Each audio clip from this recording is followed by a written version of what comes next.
Hey guys, it's Jordan here from Your Spanish, and I'm going to tell you how you can become fluent in Spanish in 2025. Vamos pues. So, the first thing that you want to do when it comes to being fluent in 2025, from January the 1st, the very first thing is put your phone in Spanish, okay? Putting your phone in Spanish, or at least the apps that you use regularly, frequently, you can change your app into, you can change the apps into Spanish whilst keeping your main language in English, all right? If you haven't gone over to the TikTok Your Spanish Official, I've got a couple videos on that. Make sure you find those. I might leave a link to the video down below. But yes, for sure, you must be putting your phone in Spanish, or at least some applications, because you need to be seeing it every day. Spanish needs to be around you. You need to be surrounded by Spanish every day, okay? If you want to lose weight, but you're surrounded with obese people, it's going to be hard. If you're trying to quit smoking, but you're surrounded with chain smokers, it's going to be hard, okay? So you need to be around Spanish 24/7, and putting your phone into Spanish is a very great way. Another way is to get yourself around Spanish speakers. So I'm not saying like get rid of your friends, but you know, start hanging around with people who speak Spanish more, okay? You need to be hanging around with Spanish speakers for sure, okay?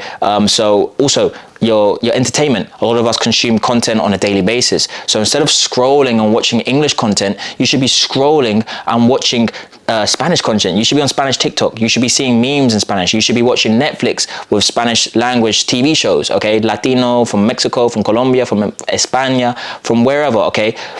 Original audio in Spanish, please, with the subtitles in English, okay? I've got more videos on that as well on TikTok. Make sure you go check those out. But music, listening to not just reggaeton, you can listen to salsa, bachata, merengue, vallenato, regional Mexican music, mariachi, corridos, like so many genres of Latin music and Spanish language music that you can listen to, all right? And again, you can check out the lyrics.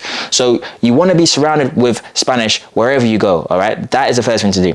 Next thing, you want to start learning the correct phrases, all right? In the flowchart method, in the step 1, we get you started straight away. So even after the first hour, you can actually improve on what you already knew before and start speaking with people straight away.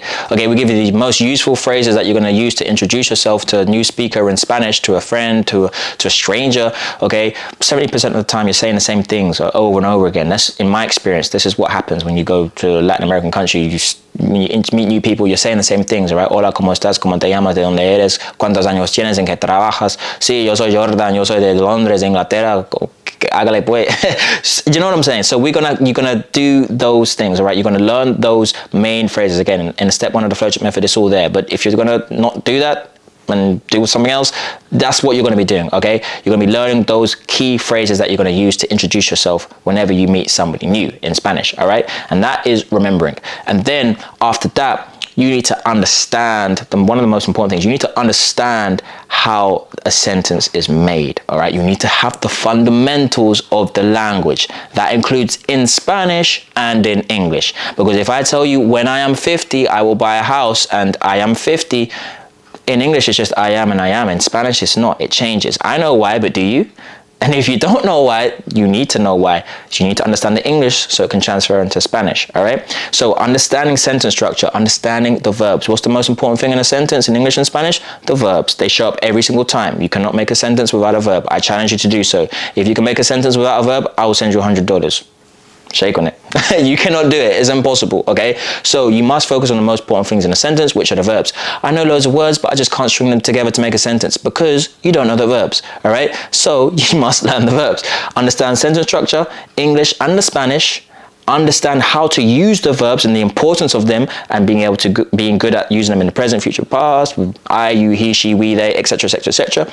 And then everything is downhill, okay? So number 1 is get around loads of Spanish speakers and put everything in Spanish that is in your life, your entertainment, your friends. I'm not saying change your friends, but you know. Number 2, learn the most important key phrases to introduce yourself in Spanish. And then number 3, yes, that's number 3. Number 3 is to understand the sentence structure, English and Spanish sentence structure. Understand the fundamentals of the sentences, the components of them, and understanding and knowing and realizing that the verb is the most important thing in every sentence. So why not start there? Okay, everything else, like I said, becomes downhill. The last step is practice. Okay, now I know it sounds super cliche, but it's so important. I became fluent because I practiced way more than the average person learning Spanish. My friends, they tried to learn Spanish at the same time as me. It was like a little competition, right? Again, we started out on Duolingo, and then I quickly realized that was a load of BS. So I quickly deleted that and figured out my own way, which led me to create the flowchart method. Trials and tribulations, trials and errors, all of the ups and downs, my experiences, and I made the flowchart method from that. And that's obviously what we teach here at Yo Spanish, and that's why I'm able to get fluent way faster than the average person. And again, practice. It's not just pressing buttons on the app, ding, ding, ding, ding, ding. That's not practice. That's BS, okay? Practice is when you actually speak with people, all right? When you're speaking with Spanish natives, or if you're speaking with somebody who's a French person who speaks Spanish, that's still great, okay? You want to be speaking Spanish with people, all right? And that it comes in the form of 3 forms, all right? You're either on the phone, you're either on FaceTime, or you're face-to-face. Texting, even voice notes don't really count because it's not live, it's not real time. You don't have the chance to you have the chance to kind of, take time and replay and whatnot. But on the phone, FaceTime or face-to-face, those are your forms of practice, okay? And you want to be doing that as much as you can. There's no limit. People say, how much should I do a day? Well, I will tell you, you should do around 30 to 35 minutes a day, right? Learning and practicing, a combination. More practice than learning. I will tell you that's the minimum, okay? But that doesn't mean that's what you have to do. You can do 4 hours a day if you can find the time, okay? So the more you do, the faster you're gonna do it. But I will say you wanna be doing at least 30 minutes a day, all right? Because otherwise, it might be a little bit harder for you. But again, efficient practice, all right? Not just nonsense practice, but speaking with real people, all right? Speaking Spanish as much as you can. And it links in a little bit to step number 1, where you are speaking with, where you have native friends, where you have Spanish speakers who are your friends and you're hanging out with these people. Maybe you play for a football team that you're Spanish speakers. Maybe you're playing Warzone. Sometimes I play Warzone on the PlayStation and I got some Spanish speakers on the mic and I'm practicing my Spanish whilst playing Warzone. That's brilliant, right? It's something that's not a productive time. It's not a productive activity, but you're making it productive because you're speaking Spanish. Or maybe you go to the Dominican barbershop. All right, there's so many Dominican barbershops. You can go there and listen to them speaking Spanish all day and speak with them, etc. Your music and all of that stuff. So again, number 4 is practice, okay? Efficient practice. And what we have here at Yo Spanish is we have a role play, because sometimes you might not know anybody to practice with. Maybe you don't have any friends that you can speak Spanish with. Maybe you don't have a partner who speaks Spanish, okay? Or maybe you're just a bit shy. You don't want to speak with random people you don't really know, and you don't want to speak with native speakers because your level, etc. blah blah blah. So we have the role play here at Yo Spanish. It's called YoSpanishRoleplay.com, and you can check that out. We have a native teacher that does the session, who speaks fluent English as well, as all of our coaches here at Yo Spanish do. They speak fluent English as a requirement. And we have other people just like yourself who are also on the journey to become conversational and fluent in Spanish. Native English speakers that want to become conversational in Spanish. And we're all inside of a group, and it's it's structured and organized practice. You get corrected, you get encouraged, you get shown details of what's going on. You can read a script, you take it in turns, and it's a judgment-free zone. At the end of the day, that's one of the main things. It's a judgment-free zone. It's a place where you can freely make mistakes, and just that nobody is going to make fun of you. Most of the time a native isn't, but it's just nice to know that in this zone no one's going to make fun of you, okay?